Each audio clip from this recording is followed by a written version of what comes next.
The coaches are in.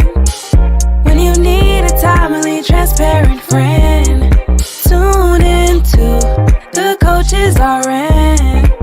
Talking career, business, health, and wealth. You've got a friend now into the coaches are in.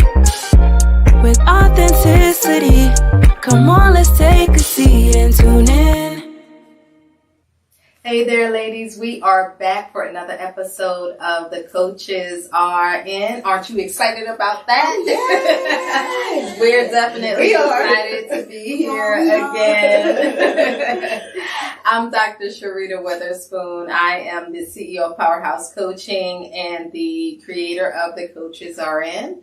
I am a business alignment coach or business strategist and alignment coach, however you want to say it. Whatever you need. Whatever you need, I got it, right? Yes, and I work specifically with Black women entrepreneurs. And I'm Dr. Malaika Turner. I'm the CEO and founder of The Speak Her and the host of the Pivot Podcast and the confidence coach here on The Coaches Are In. Yes, welcome, ladies. I am Allison Garrett, and I am your behavioral interventionist. Mm-hmm. I work with professional women over 40 who don't know what's blocking their breakthrough, identify their core wound without years of therapy. Wow, that's good. Yes. And we are the coaches. Yes. Are in. Here's what we have for you this episode.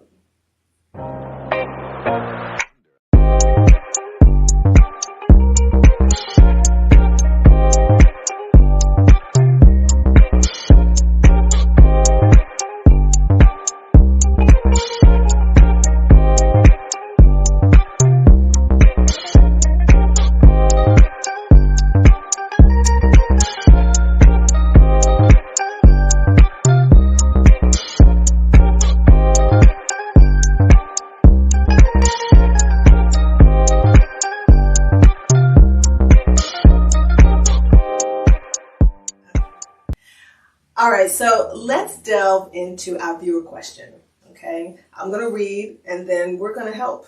We're going to do what we do, and that is coach. Okay? So, I can't figure out what's wrong with me.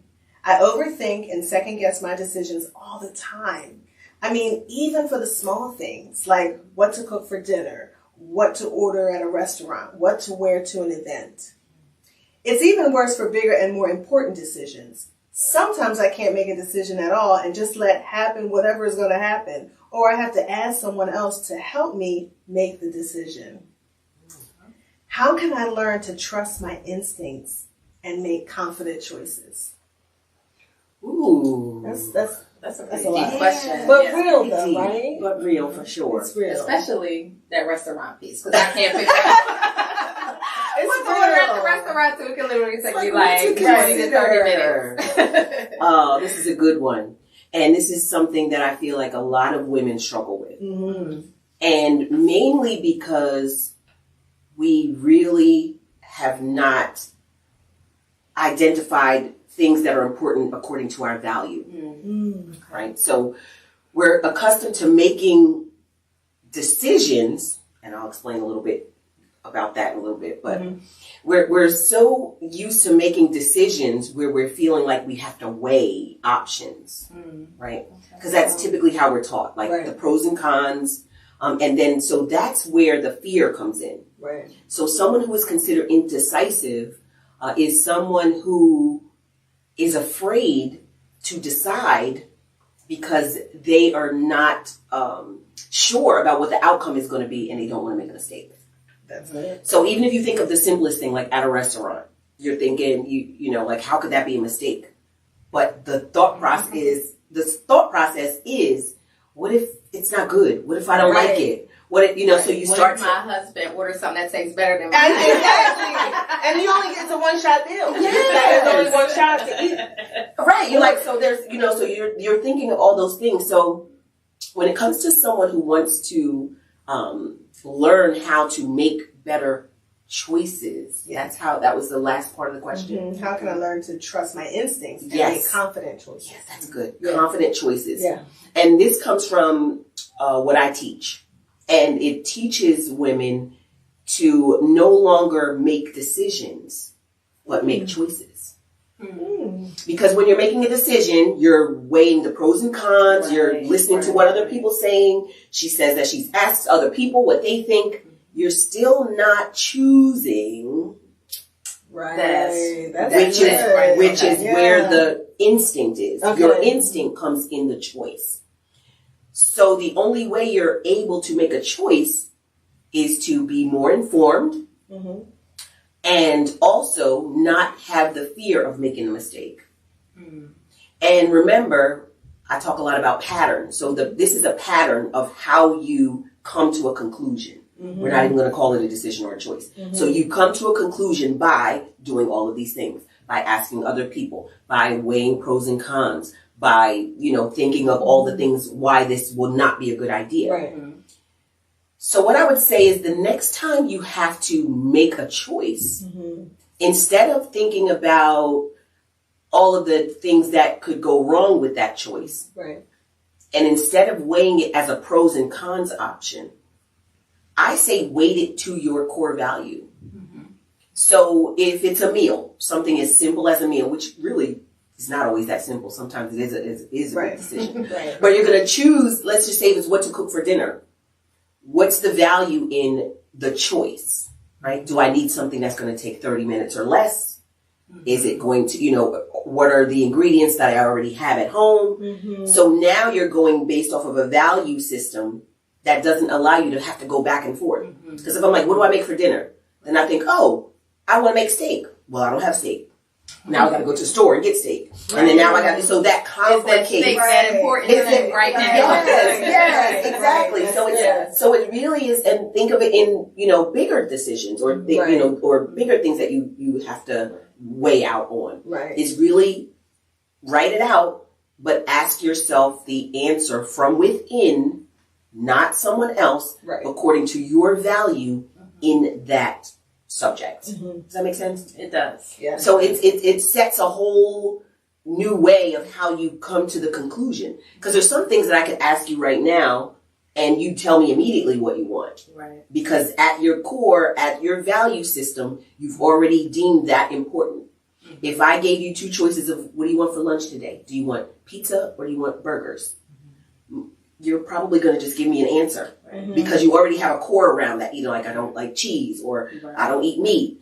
So you're going to just tell me right away. Right. So we have to learn to do that when we're making any choice. Right. Whether it's to take that job, you don't have to say, well, how, where is it? How much does it pay? Because sometimes people get paid a little less if their core values are met. Right. But when you start throwing other things into it, that's where the indecisiveness comes in. And Lord, don't ask nobody else about whether you should take a job or not, because now you're operating off of their core value. Right. So that would really be, what I would speak to as far as what you should do with all of these things that make you feel like you have a hard time, coming to a conclusion or making a choice. Stop saying that you have that problem. Right. And start to develop a new method in how you choose. Right. That's good. It's interesting because I think, how can I learn to trust my instincts also? I think a lot of times because people question your decision or your choice. And have. Right. And that's a pattern, right? And not that you shouldn't get wise counsel or seek, good advice on certain things, but you don't need advice on what to make for dinner.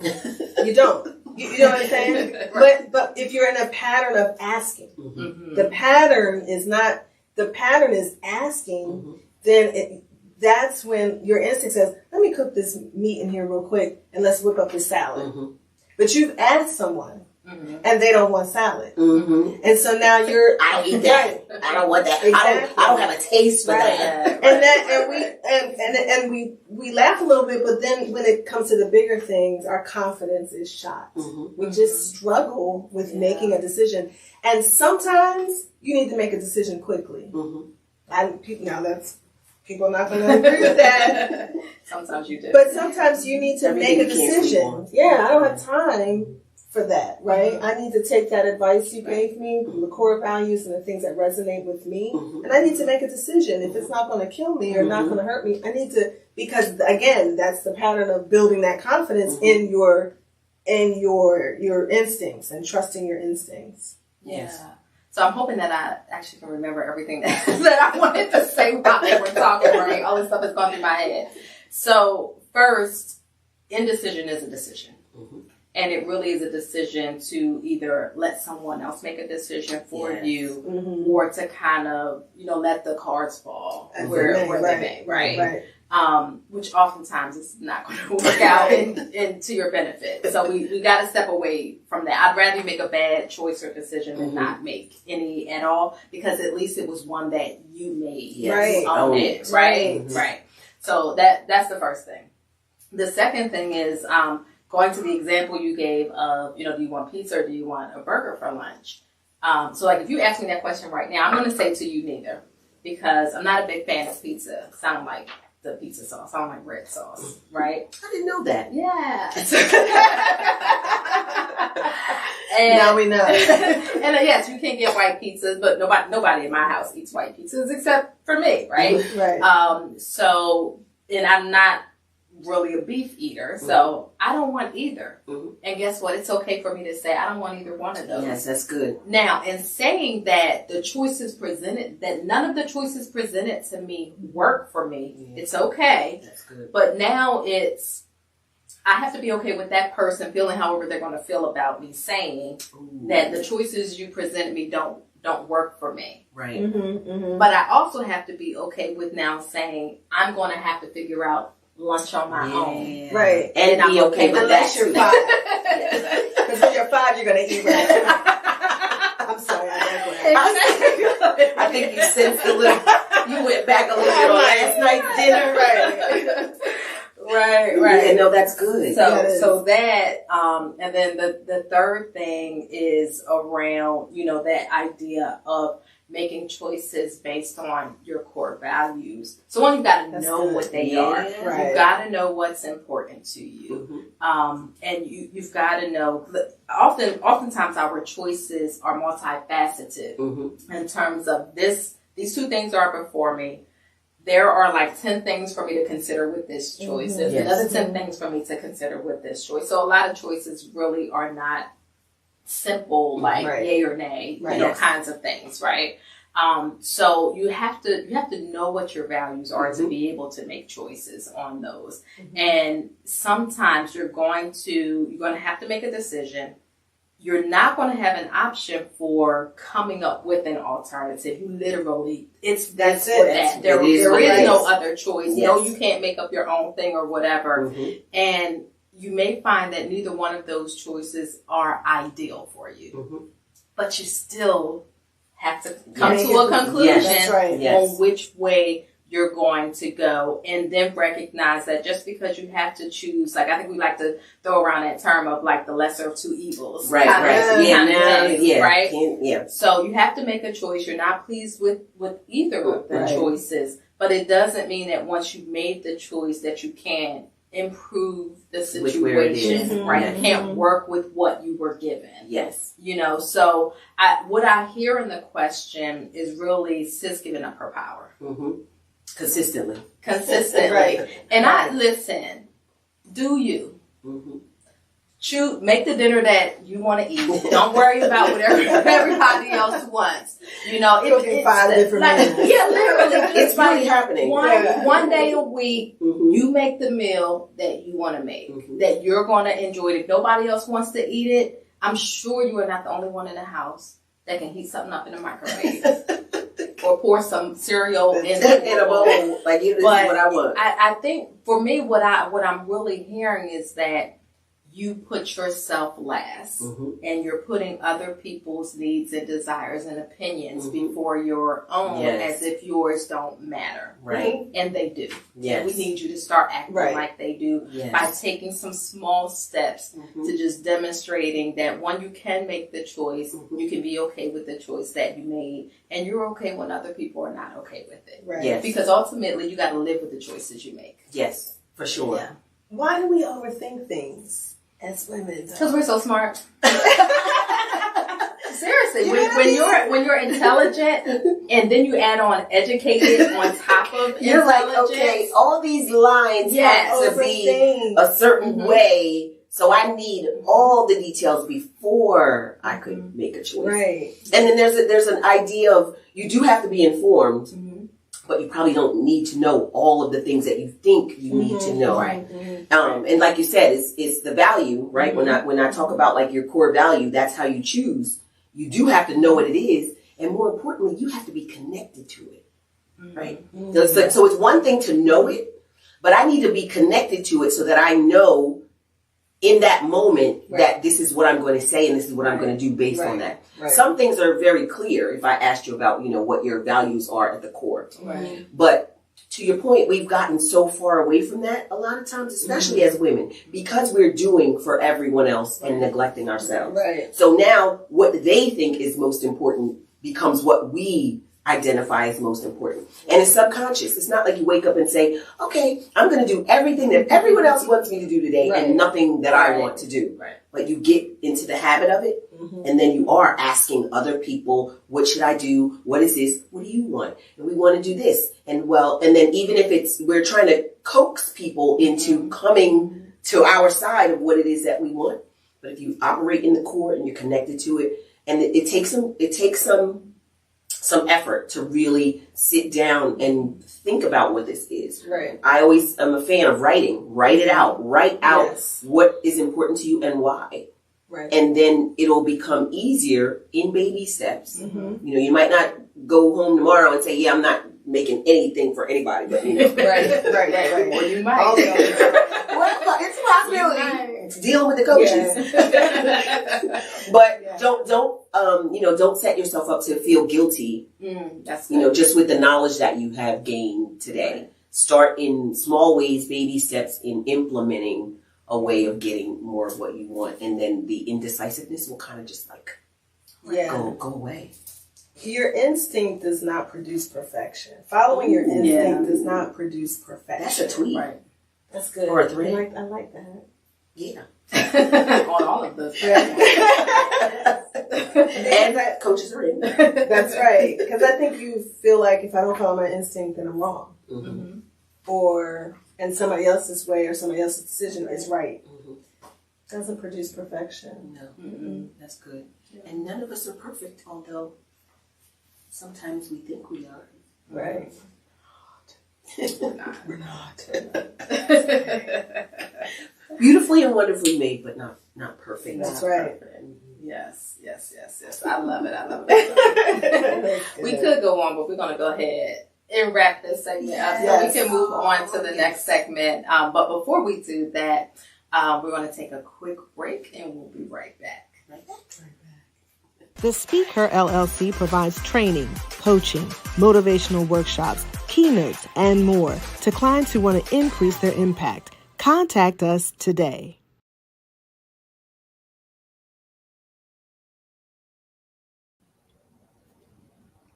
All right, ladies, we're back for another segment of The Coaches Are In, and we have Dr. Deborah Roebuck with us again, the menopause whisperer. We're going to continue this conversation around menopause and get some of your questions answered. But first, Dr. Deborah, tell the ladies who you are and what you do. Okay. Again, my name is Dr. Deborah Roebuck, the menopause whisperer. Over the last 5 years, I had an opportunity to educate women about menopause. I have done opportunities, boot camps, workshops, but what I really like is doing one-on-one coaching with women.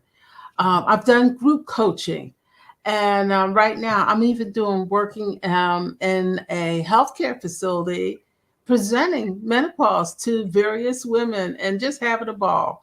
So that's what I do. Awesome. So first, ladies, if you did not catch the first episode with Dr. Deborah, you need to go back, watch that episode, kind of get some foundational information around menopause. Because I've learned even through my own conversations with people that we generally are not as knowledgeable as we need to be about the topic, even when we are in the throes of the menopause experience, we may not even know that we are, or we think that it's something that it's not. And we just need to be more informed. So we're going to get some of your questions answered today so we can increase our level of knowledge in this area. So, Dr. Deborah, the first question that we have is, which, and I actually think this is an interesting question. I would have never thought about this question myself, but what are the benefits of menopause, if any, other than, the termination of your menstrual cycle? Are there any other benefits to menopause? Well, that's a pretty good question. Now, I'll be honest with you. Many women, that's the first thing they said. Girl, I ain't got to deal with this period no more. I am happy because I don't have to worry about getting pregnant anymore. I am so happy that now at this time of life, I can do me. Now, I want the people to understand, yes, when you talk about menopause, oftentimes people just think of the period. I like people to think of menopause at a stage in life, mind, body, and spirit. So say, for example, the whole fact that during menopause or during this period of time, and let's be real, you're going to live longer during your menopausal period than you have lived before. Now, say, for example, people will say to me, well, back in the days when the ladies are talking about menopause, they were old and they look back like Granny Clampett on the Beverly Hillbillies or Aunt B on Andy Griffith's show. Let me tell you something. These women were in their 50s. Okay? Think about this. If you stop your period at 50, most women are living to the 80s, 90s, and I'm saying more 100. So you're looking at possibility of 50 years without your period. This is the time to start really thinking, how am I going to leave my mark? How am I going to do the things that I've always wanted to do? Because at this point, generally, the children supposedly out the house. Now, I'm going to tell you, that's another story. Because you got people who are in the house who came back, and then you got your parents. So menopausal, you sandwiched in the middle. You got this side, and I'm going to tell you the straight up truth. This is the time you have to claim who you are. Because people have assigned tasks and names to you. Mommy will take care of this. Auntie will do this. Oh my, my wife got that handle. Oh, my daughter's doing it. You take this time. This is a time of self-discovery, your own revelation. And I'm going to tell you something. I have dealt with women who said, ever since I was a little girl, I wanted to learn how to draw. Ever since I was a teenager, I want to have my own business. Well, what's stopping you? Claim, reclaim, reset, rebuild who you are now. That's why it's a wonderful time, because look, you would do that in the next 50 years. Right. That is a really great perspective to have, almost like this marks the start of a new life for you. Absolutely. Okay. And I'm going to tell you, for me, I was always doing. And when I hit really menopause, okay, I was doing. But now this post-menopause woman, hey, I'm not going to look old and dragged out and what have you. I'm going to shine, because a lot of my friends, believe it or not, a lot of my friends are late 70s and their 80s. And they are doing it. And I have to catch up with them.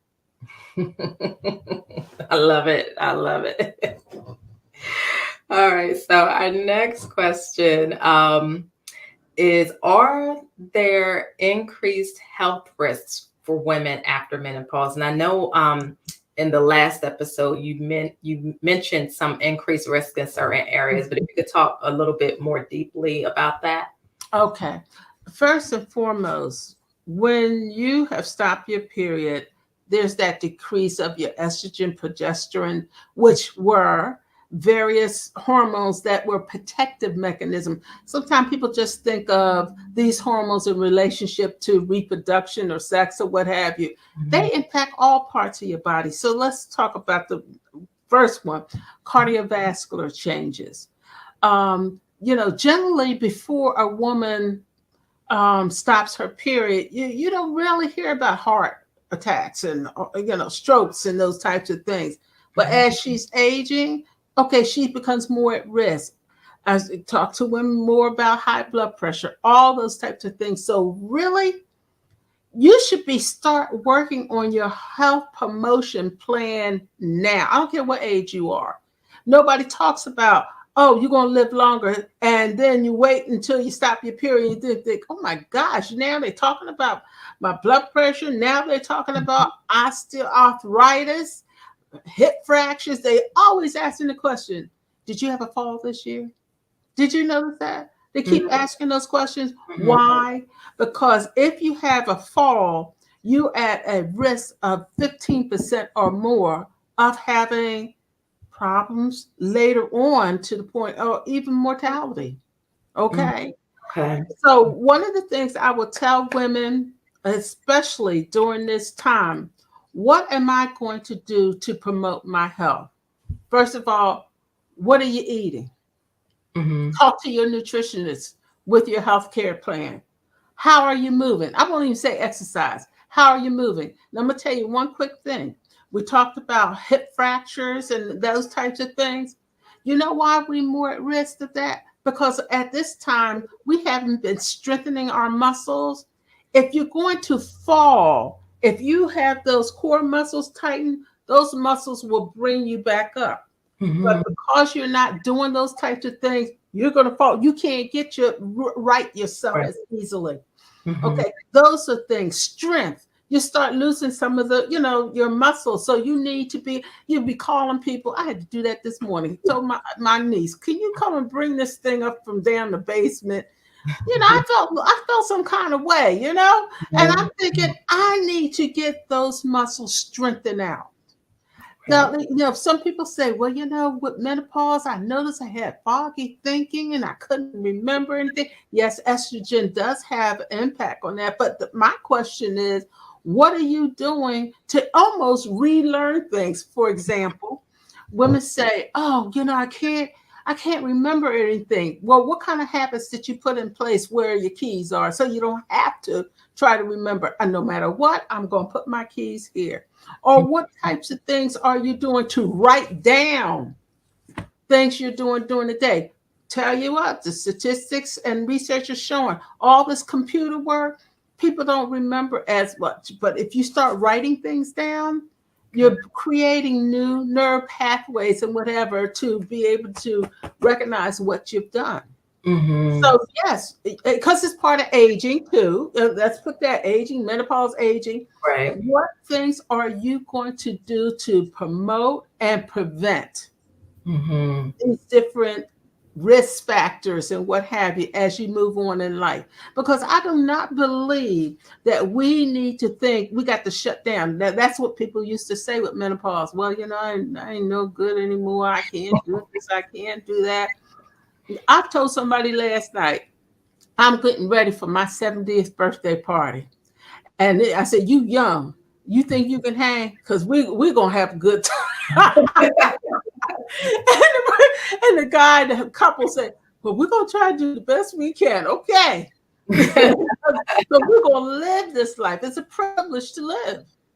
Yes, absolutely. So one of our viewers asked, what and how much should you tell your family about what you're experiencing? Wow, that is a fabulous question. I hate to say this. Last week, I had a friend, a husband call and text me. She going through menopause. I don't know what to do. I'm going crazy. And I will I said, listen, tell her to call me. So she called me. I said, we're going to work with you, but we're going to work with him too. Okay. Because he's going through something. Right. Your children and your family. My nieces used to say, Mama's going crazy. So what we going to do? No, she's not going crazy. She's going through a different phase in life. Now, sometimes younger people will say, well, she got to get herself together. And I say to them, and you will be here if you live long enough. So why don't you learn from the different transitions that your mother's going through so that you can also not only help her, but be prepared. So I've done classes at my church for 9 years. My church is big. The pastor mandated that all the men come to my classes. It was called Emotional Phases of a Woman. I had men as young as 18 and men as old as 80. The one who was 80 said, I wish somebody told me I had 5 daughters and I didn't understand, and a wife. I wish somebody would told me. And that's the importance. Right. People need to have conversations. I like to bring groups of women in the family together, all different, intergenerational, because you know something, I know something, and we have to support one another. That's good. I love the class for the men. That's a really great idea. Oh, listen, I've done podcasts with men, okay? Men podcasts. One man said, I'm ready to up and leave up out here because I don't know what to do. And I said, first and foremost, you guys feel like if y'all can't fix it, y'all not successful. I said, but when she was having the baby, did you push that baby out or what did you do? Well, I held her hand and I talked with her and I listened. Same thing. A lot of times she don't want you to solve it. She just wants somebody to walk with her as she goes through this. And once you give them that direction, okay, I can do that. That's good, because I think sometimes we can get, and this is not just related to menopause, but just in general, we kind of get up in what we're experiencing and what we're feeling and not remembering that there is someone on the other side experiencing the results of that. It could be difficult for them, and we just want them to be sensitive and understand, but they can't really do that if they don't know what's happening. They don't. But I'm going to tell you something. When I did those classes, the guys wind up being my best students. I had women come across the parking lot and said, thank you.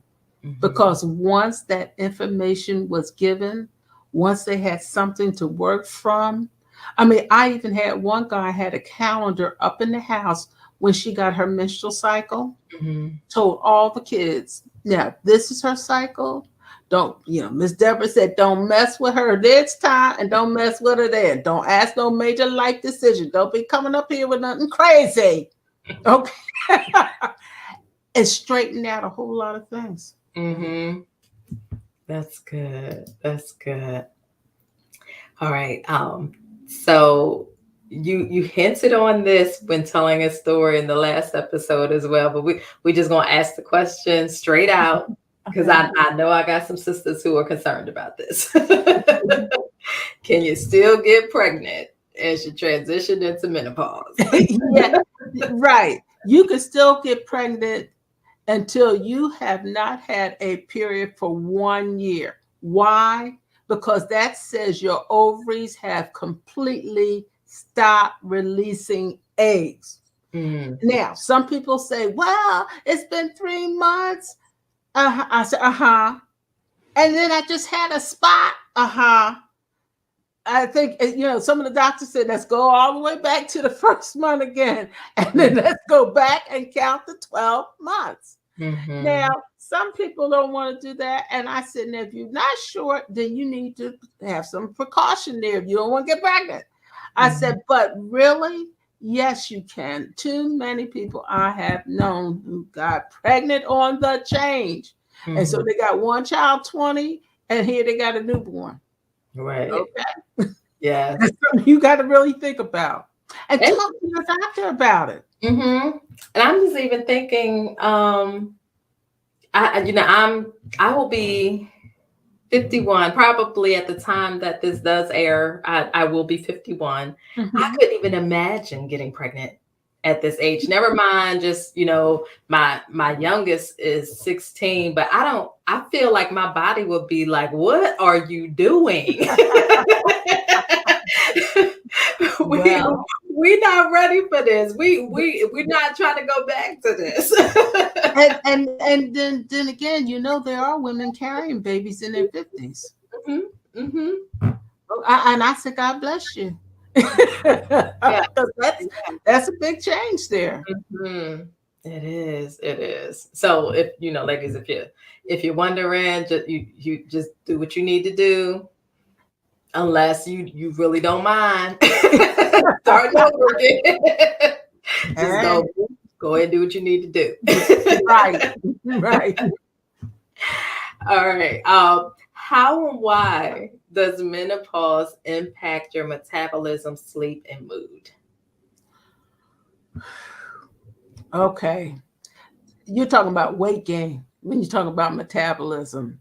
Mhm. And yes, women, normally, and again, think of aging too. As you age, you don't metabolize things as well. People hormonally, you got that change there.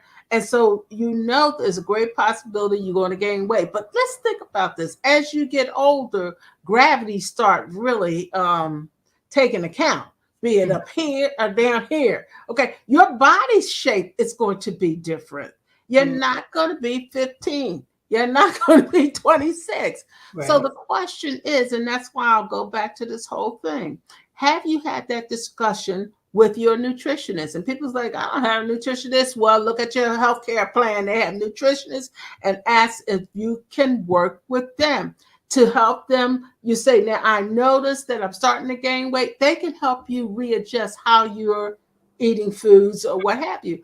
But then again, how are you moving? Are you slower? Are you doing things? You're not going to think, oh, I can have a whole gallon of Briars and nothing's going to happen. Come on, come on. That is not you try a quart or a pint and think something's not going to happen. You're not going to see the result of that unless you're doing other things of exercises or what have you, or readjust your food. Okay. Also, you talked about being moody. Mhm. Now I'm gonna tell you straight up. I'm a very even keeled person, generally, very nice, Mhm. generally. I knew something was wrong with me when I got on Scepter and somebody got nasty with me and pushed me on the bus. Well, at that point, I said, this menopause is really taking over, because when you talk about mood swings, you could be here and then you could go up to here real quick. Mhm. Usually I would gradually move up to there. Oh, maybe they didn't mean, no.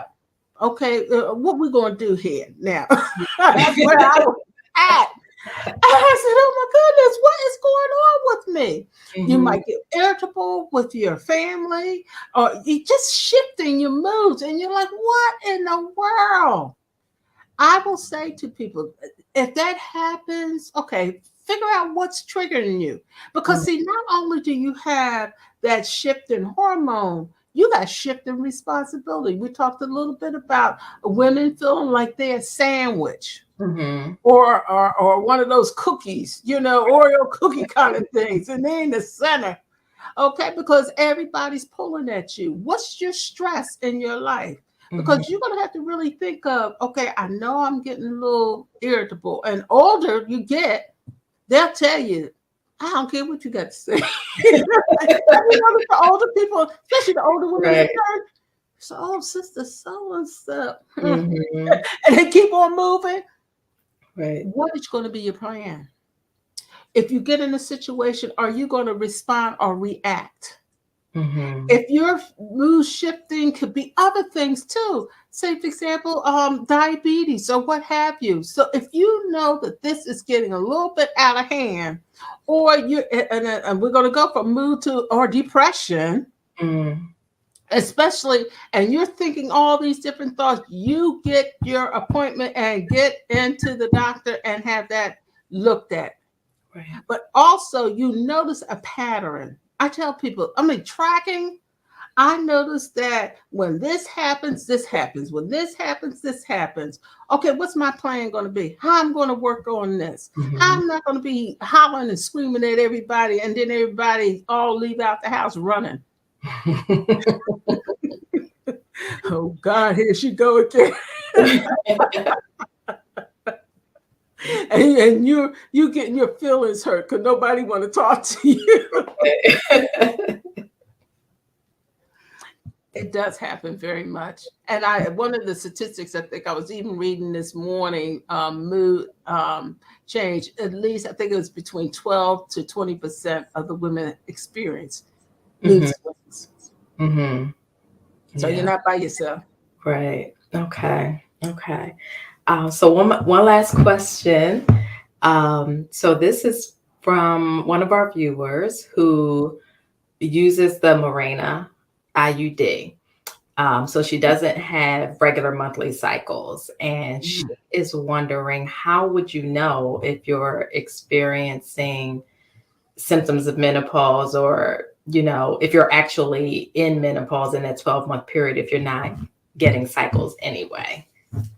Oh, that's a pretty hard question. Say that question again, because I want to break it up. Say it again.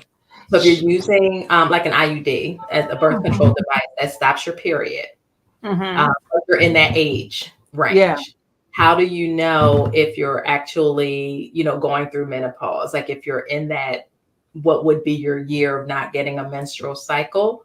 If you're not, you wouldn't be getting them anyway because of the IUD. But at a certain point, the doctors are going to take you off of these various birth control methods. See, and that's something you really need to go to your GYN doctor and talk about. How long do I continue with this approach to birth control? How do I know? They might just say, okay, you're a certain age, it's time to come off, and then we'll use something else, or you use something else. Okay. Because they're not going to have you on there. I don't think probably way in the middle of your 50s or what have you. They're going to say, okay, now let's look for another method of birth control. So have them really talk with their doctor and see how their doctor wants to deal with that. Okay. So would you say around maybe that 48 to 50 year old time frame, start asking questions about Absolutely. They definitely need to do that, because that's an important question, and that's something that's going to be specific to what her and her doctor decide what to do. Okay. Got it. Great answers. Just the knowledge that you're sharing. Thank you. Awesome. And I hope that our viewers are taking notes and, really kind of picking up on what definitely applies to them, like they're being able to see themselves in the information that you're providing, and that it's bringing some clarity and some hope, for them. A whole lot of hope. Yeah. Okay. So ladies, we're definitely going to continue the conversation again in a future episode. So make sure you tune into that one as well. But Dr. Deborah, share with them how they can connect with you. Well, go to my website, goingthroughthechange.com. Through is THRU. And I would love to hear from you. You can sign up, schedule time to talk. I do one-on-one conversations. And look for different activities, different opportunities to join some of my work groups and workshops. I love it. Awesome. Until next time, thank you so much, Dr. Deborah. And ladies, you stay tuned for what's next on The Coaches RN.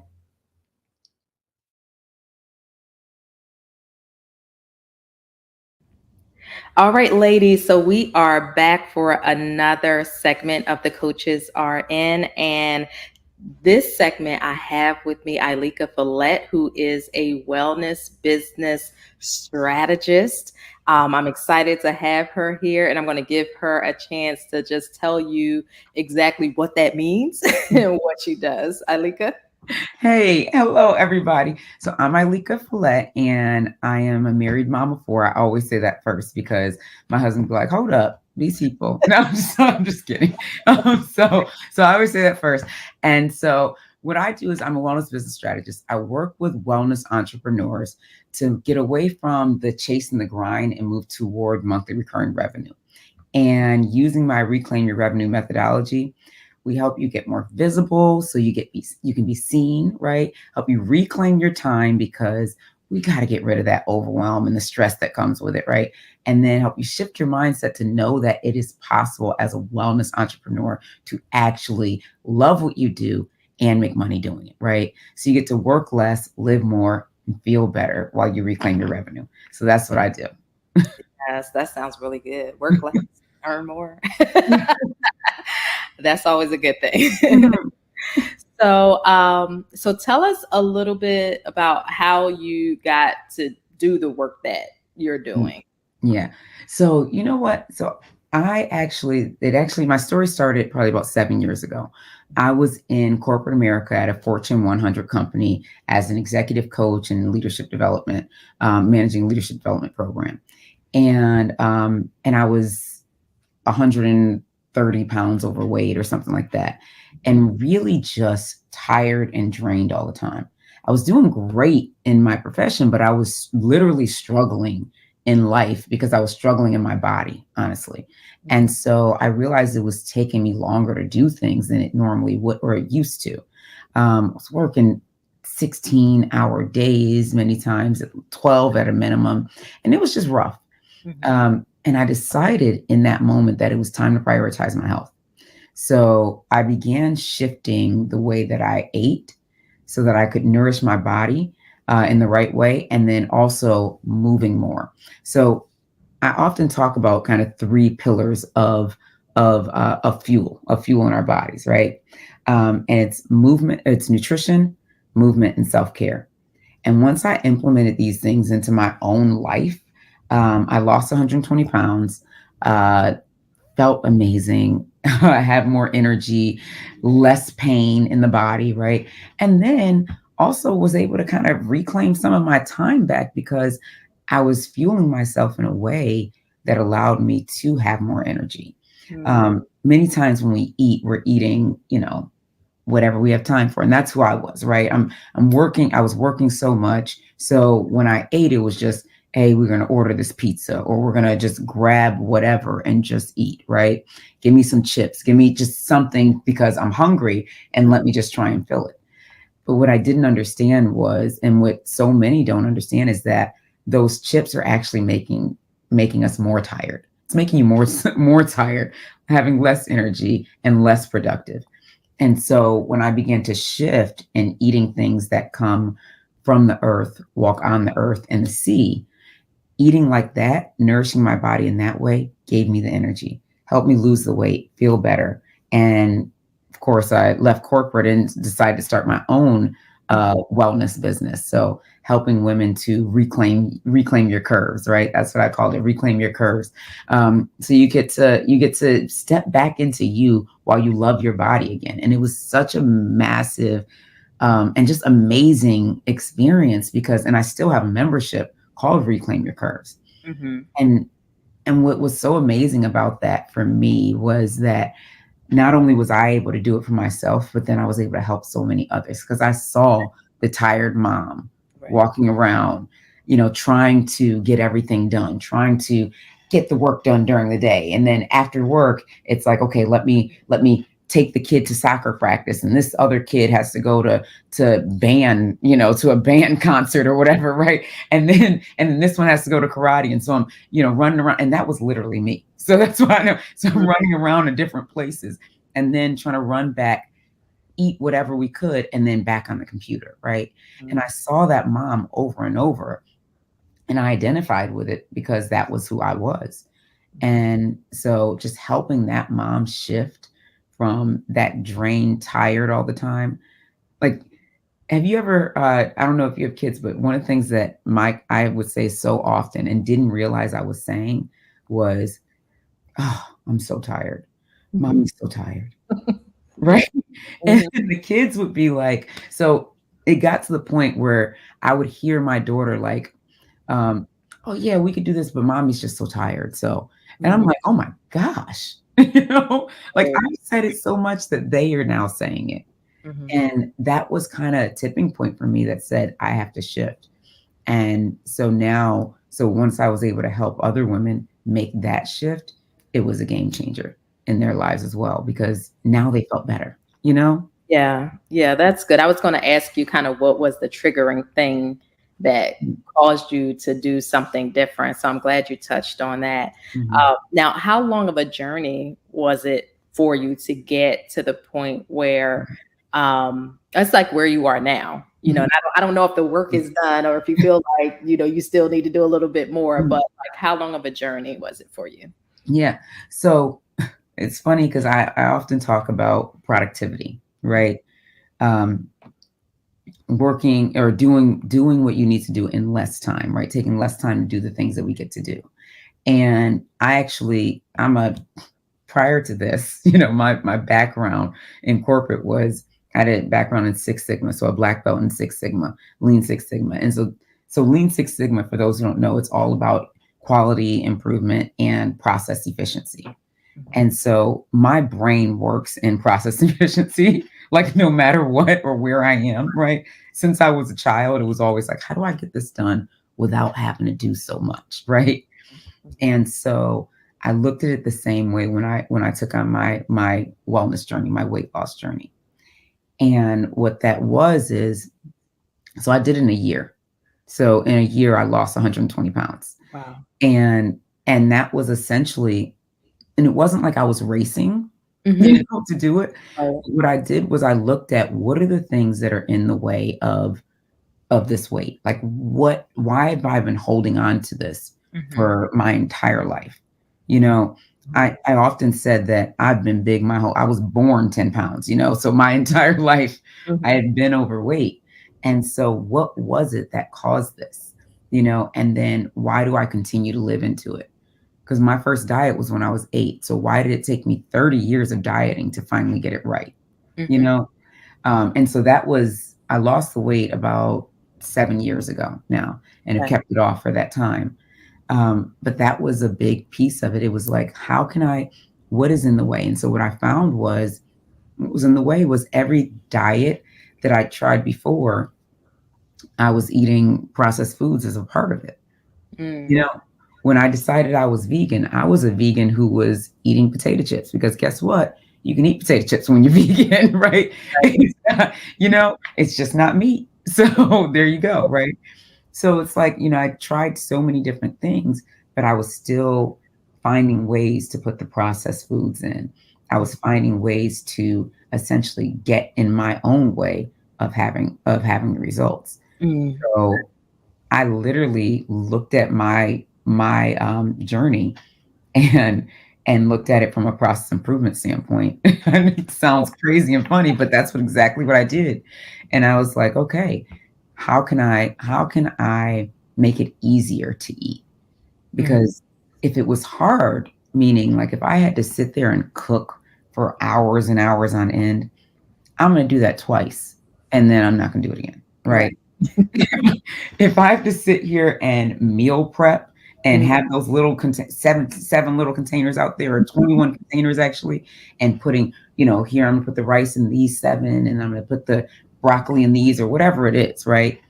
I would have done that one time, and half the food would have been thrown away. Right. Right. So I'm like, I knew that these are things that weren't going to work for me.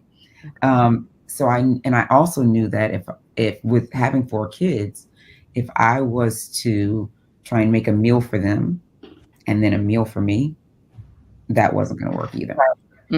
So what could I do to make it easy? And so what I decided to do was I decided to cook a meal for everyone, and I only eat certain parts of it that align with the way that I eat, right? And also, that was the first thing. The second thing was shifting the way we all in the entire household looked at food, because when we think about it, right? And this is what happens with so many of us, whether even with folks who have a wellness background, who have a background as a dietitian or nutritionist, or in the health and wellness, like health and fitness realm, right? They could be a personal trainer or whatever. many of them, and because I, was eating one thing and the family's eating something else. It's like, oh, let the kids have the chips. The kids can have the chips. Right. Look, the chips aren't good for you. What makes you think they're good for the kids? Right?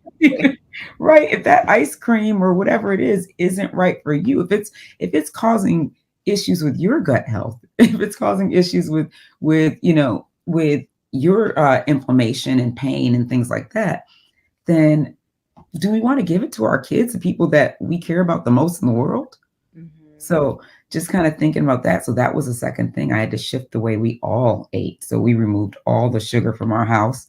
And so my kids don't really eat real sugar even now. And this, even 7 years later, they don't eat real sugar. We do some like monk fruit and, things like that. We do fruit. They still have fruit and things and stuff like that. So they are getting natural sweeteners versus, a bunch of processed sugar from, whatever company makes them. I don't even know who makes the processed sugar anymore, but, we don't do that anymore. We had to make those shifts in order to actually feel better. Okay. So let me ask this, because I know some viewers are watching this and like wondering how difficult it was to get your family on board. And I don't know how old your children were at the time that you made this shift. But obviously, if they're in school, they have their friends who are doing whatever they're doing. They may be at their friend's house. How did you manage that transition for them? And did you find it, or did they find it difficult to be able to maintain the standard that you had in the house outside of the house? Yeah. And that's a really good question, because that comes up a lot, right? It's like, well, what we do in the house, sometimes, especially as kids, they don't want to necessarily do outside of the house, right? So we have 4 kids. Our oldest, he sticks to everything. He is a rule follower, 100%. And he was actually 9 when we did this. He's now 15. So he sticks to it, right? He's like, oh, I'm not supposed to eat this, or I don't want this because it's going to make my body, he knows all the rules. He knows the reasons, right? Because we educated them. That was the first thing. We educated them on why it's important to do this, right? How you feel better, how you have more energy, you're stronger. With the littler ones, we just said, oh, if you do this, you're going to be strong, right? So that was because my youngest was, I think, 2 at the time, right? And she's now 8. My oldest was 9, who's now 15. And the 2 in the middle were 4 and 6, I think. Wow. And so when we did it, the oldest, he immediately followed suit and he was on it. If he go to my parents' house or my sister's house, he's like, oh, I'm not supposed to eat that, and he's good, right? Now these other ones, they are not the rule followers, right? So they're great inside the house. My second son, if you tell him not to do it, he'll do his best, right? But if somebody asks him more than once, it's like the like the 2-time rule. You've asked me a second time, I'm gonna eat that gummy bear. So he knows that inside the house he doesn't do it. And then we've had conversations with our family members and stuff like that. Like here we have some different things that they can do instead. And it doesn't always work. It's not going to be 100% perfect, especially at school. So we give them like a little bit of leeway, right? So Halloween, it's like, well, you can have a couple of pieces of candy and that's it, so then they are understanding the moderation, but they're also understanding how they feel after they have that candy. Like, oh my goodness, mommy, I'm so tired now. Why am I so tired? Well, you wanted to eat that Snickers bar yesterday. And I've told you that type of food, it actually impacts your body. So now the older they get, the more they're understanding how it's impacting them, because they've gotten to understand and see how their body feels without it. So now when they actually have it, it's like, oh my gosh, this does not feel good. Tasted good. Tasted good at the time. It's so good after. Yeah. Right. So that's been the thing, helping them to see the difference. And I'll even say it to them, you can have that, sure. But here's the thing, before you have it, because we don't even have it at the house, but if they bring it from school, it's like, okay, you can have that lollipop, but I want you to write down how you feel before you ate the lollipop, and then about an hour afterwards, write down how you feel again. So they can actually see it. And then it's choice, right? Right. Once you see how you feel, and even with me, like once I see how I feel, like there are times I'm like, you know what? There is this one pizza place in New Jersey. We only go by there about once a year. I'm getting pizza that day. I'm getting pizza from this pizza. Like, so it's like, and I know that if I have this pizza, my knees are probably going to hurt, or something's going to happen, right? And I know this is the case, and I'm going to do it this time. So it's all about choice in the end, right? Yes. Like we can't pretend we're going to be 100. Some people are really good at that. I know for me and the folks and the women that I've always worked with, it's like we've got to be able to do things, and so we kind of look at it as the 80-20 or 90-10 rule, right? Where 90% of the time you're doing the things that you need to do. And then there's 10% of the time where it's like, you know what? I'm going to make the choice to have this, knowing the consequences. Right. Yeah. And then I guess having the restraint that after you do that one time, like, so you have ice cream for dessert on Saturday, that you now have ice cream on Sunday and Monday. Like, right.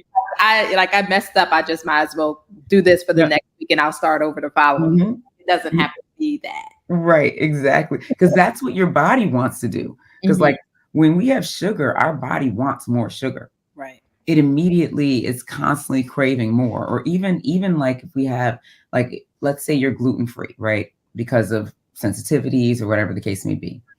When you have gluten, which turns into sugar, your body is like, oh my gosh, I want this again.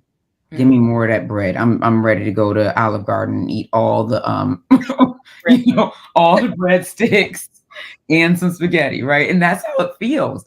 And so it's like understanding that these things will begin to happen, understanding that the clarity that you have here turns into some brain fog when you step back into that, right? But it's choice. And even with the ice cream thing, what I often do is, and I'll tell people, like the ladies in my Reclaim Your Curves membership, what we talk about is, okay, the ice cream's there. Instead of sitting there like, oh no, I can't have this. No, I'm not going to have this. And you want it so badly, but you're stepping back in the, I can't have this because I'm on this diet, right? If we do that, we constantly are looking at everything as a diet, and diets are short term. Diets are to get to a goal. And then after we get to that goal, boop, throw it away, right? So how do you create it as a lifestyle? And so what I do is, and what I share with the ladies in our membership do is, they'll be like, okay, the ice cream's there. I'm going to have a bite. I'm going to take my spoon. I'm going to take one little bite of that. I'm going to take one little bite of that ice cream. I'm going to taste it. I'm going to savor it. And then I'm going to be like, okay, I've had enough. Because frankly, after the first bite or two of something, you aren't even tasting it anymore. That point is just, let me finish it because I'm supposed to finish it, right? So it's like have the bite or two and then pass it on, right? Yeah. Throw it out. Share the dessert with four friends or whatever the case may be. Yeah. That's good. That's good. Okay, so let's talk about your work with wellness businesses and how you are supporting them. Yes. So after I once I grew my business, I'd actually grown it to the point of it being really pretty successful. And I was like, oh my goodness, I'm loving what I'm doing. And I have my time back. I'm not constantly overwhelmed and working. That's when other coaches began to reach out and say, hey, how are you doing that? Because you it seems like you're traveling and enjoying life, and I can't go nowhere, like that was the conversation. And so, so I started so they asked me to coach them. So I put together a program. This was in 2020. So I began coaching wellness coaches and wellness entrepreneurs or wellness businesses. So med spas, lymphatic massage places, things like that, along with nutritionists, dietitians, fitness coaches, life coaches, folks who are in that wellness space. And it was like 100% referral until this year, you know, and it's because I was like, well, I looked at it as like, I'm just doing this on the side. Right. And then I'm like, it became a situation where people were coming to me specifically for that. And I'm like, you know what? This is like the main thing. And the way it started is I realized that I wanted everyone to feel good. Meaning, one of my missions in my business is that, or one of the reasons that I started the working with wellness entrepreneurs is I realized that when there were a lot of coaches that I worked with years ago, meaning like when I started coaching, we started together in, you know, health and fitness and wellness and stuff like that. And when 2020 happened, I remember looking back to like reach out. Because remember when COVID started, we were reaching back to like our third grade best friend, right? Like that's the stuff we were doing. So I was reaching back out to folks and realizing that a lot of these people had shifted into either back in corporate America, or they had, you know, gone back working at a gym, or basically became a real estate agent. They had basically like left their wellness business. And so I was like, what happened? And really it was that they had become so overwhelmed trying to grow and build this business. And what I realized is by doing that, by them leaving, that means there's 1,000 people, women usually, who are not being helped, who are not allowed to have their transformations, because that's who they were supposed to work with. You know, that person that's now a real estate agent.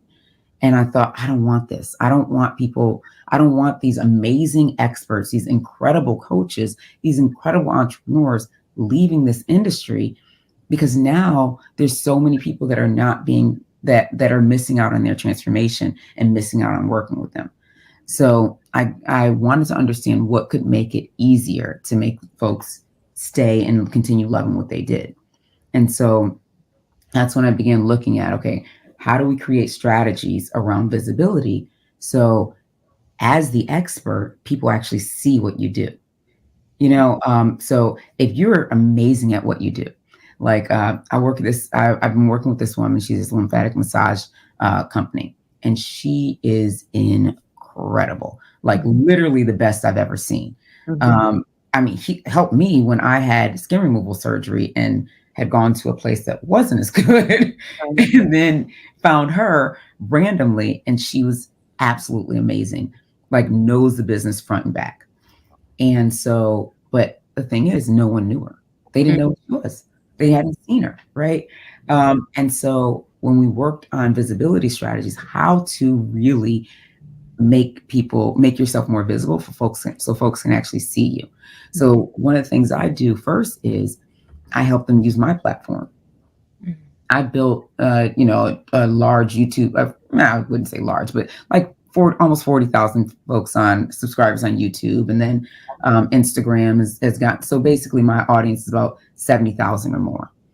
So first, we leverage my audience, and then as I'm showing them how to continue to build out theirs, so they are more visible. So now folks can actually see what they do and begin hiring them to get the transformation they need.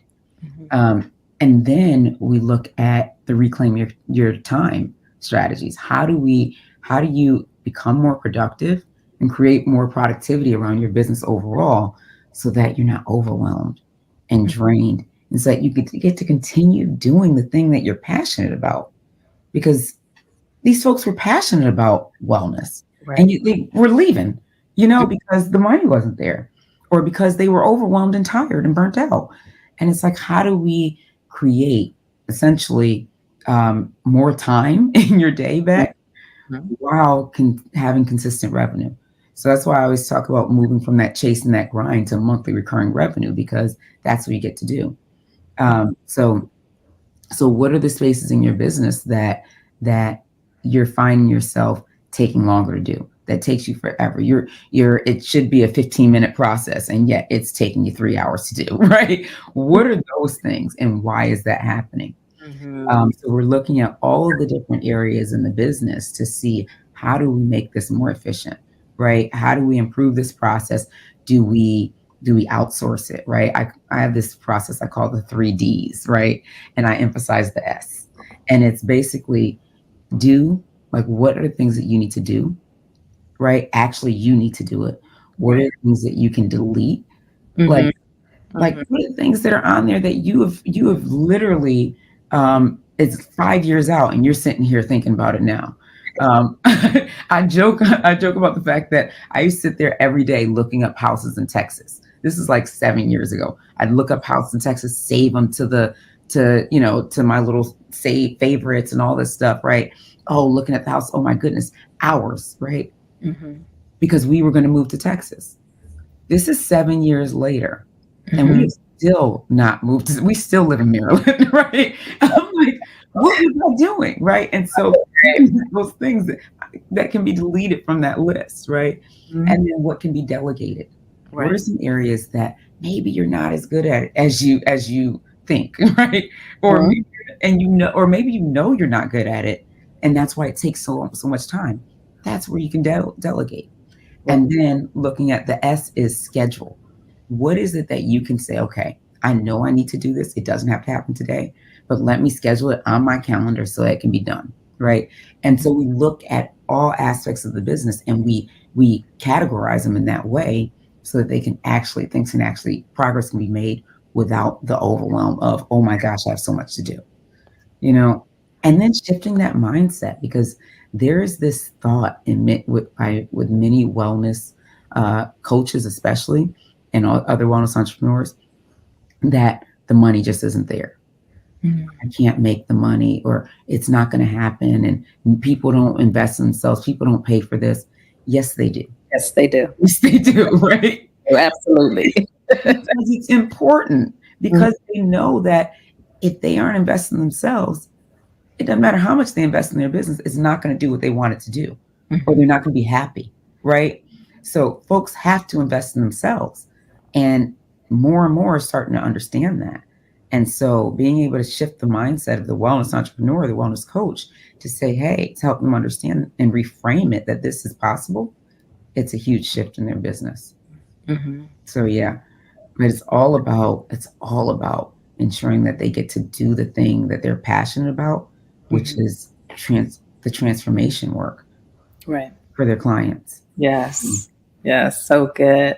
So I know that we have some viewers who either aspire to enter into the wellness self-care arena, or are already there and may be struggling, like you just described. A little bit of help. So if you could just share with them how they can connect with you and learn more about what you do. And also, even for our viewers who, may be interested in reclaiming their curves. They know they make some shifts in that area of their life, like really, I guess, embody, manifest what they want for their body and their self. Exactly.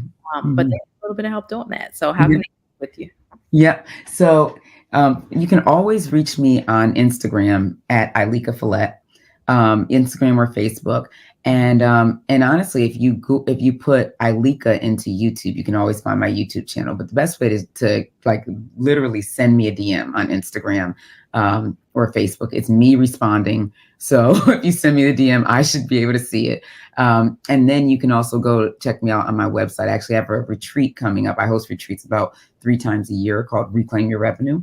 And then the other side of that is Reclaim You Retreat. So, but if you go to ilekafalette.com, you'll be able to find all the information right there.